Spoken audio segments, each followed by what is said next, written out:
పండిపోయిన bananas ఏం చేయాలి అనుకుంటున్నారా? వీటితో హెల్తీ అండ్ టేస్టీ స్నాక్ ఒకటి చూపిస్తానండి. కిడ్స్కి అయితే లంచ్ బాక్సెస్లో కూడా ప్యాక్ చేయొచ్చు.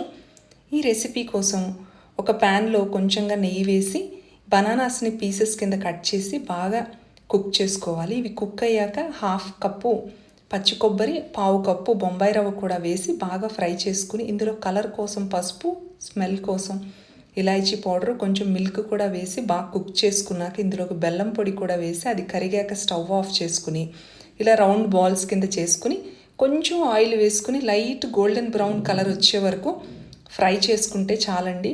మన healthy and tasty snack ready. మీరు లంచ్ బాక్సెస్లో ప్యాక్ చేసినాక కూడా చాలా బాగుంటాయి ఇవి. ఫుల్ రెసిపీ కోసం నా ఛానల్ని విజిట్ చేయండి. వీడియో నచ్చినట్లయితే లైక్ చేయండి, షేర్ చేయండి, సబ్స్క్రైబ్ చేసుకోండి. Thank you.